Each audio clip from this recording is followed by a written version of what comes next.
Саламатсыздарбы урматтуу теле көрүүчүлөр, эфирде Юрадис. Ар бир адам ажырагыс жашоо укугуна ээ. Эч ким кыйноолорго, басмырлоолорго туш болбошу керек. Эгерде сиздерде укуктук суроолор болсо, экрандагы WhatsApp номер аркылуу өзүңүздөрдүн суроолоруңуздарды калтырсаңыздар болот. Ар бир суроо ээсине эфир аркылуу, эфирден сырткары жооп бергенге аракет жасайбыз. Бизге буга чейинки келип түшкөн суроолор ээлерине жооп берели. Орусияда иштеп жүрүп, нарындык бала менен таанышып турмушка чыккан болчумун. 4 жыл жашап ажырашып кеттик. Колумда 2 жашар кызым бар. Өзүм Ноокат районунан болом. Нике күбөлүгүбүз жок. Алимент алыш үчүн нарынга барышым керекпи же бул жерден кайрылсам болобу? Адвокат алганга акчам жок. Кеңеш бере аласызбы? Түшүнүктүү. Бул иш боюнча сиз эгерде колуңузда жаш балаңыз бар боло турган болсо, Нарын областына барыштын кереги жок. Баягы демек доогердин тандоосу боюнча доо койгонго укук мыйзамда көрсөтүлгөн. Демек сиз өзүңүз жашаган Ноокат райондук сотуна кайрылсаңыз болот.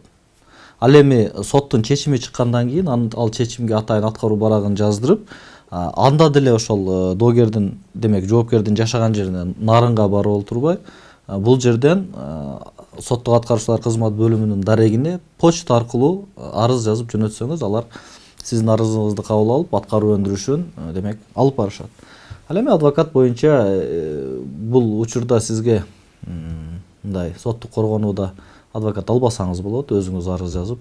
Сотко барсаңыз, соттун имаратында атайын баягы арыздардын демек үлгүлөрү көрсөтүлгөн атайын тактайча болот. Ошол үлгүдөн арызды көчүрүп алып, тиешелүү документтерди, балдарыңыздын туулгандыгы жөнүндө көлүктөрдү тиркеп, сотко арыз берсеңиз, сот сиздин арызыңызды канааттандырат. Кандай учурда канааттандырат? Канааттандырыш үчүн сиздин балдарыңыздын туулгандыгы жөнүндө көлүктө атасы деген графада, эгер атасы көрсөтүлгөн болсо, мындай учурда эч кандай талаш пайда болбойт.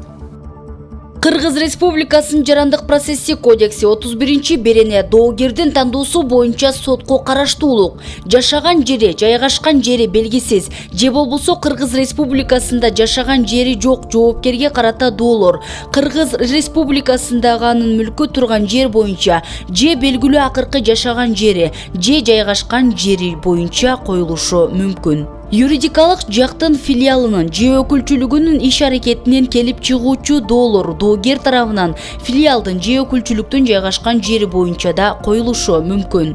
Алиментти өндүрүп алуу жөнүндө, аталыкты тастыктоо жөнүндө, ата энелик укуктардан ажыратуу же аларды чектөө жөнүндө доолор доогердин жашаган жери боюнча да коюлушу мүмкүн.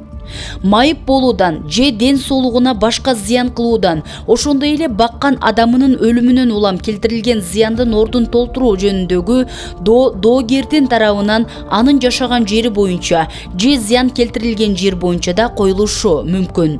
Никени бузуу жөнүндө доогердин колунда жашы жете элек балдары болгон же доогердин ден соолугуна байланыштуу анын жоопкердин жашаган жерине баруусу кыйындыкка турган учурларда доогердин жашаган жери боюнча да коюлушу мүмкүн.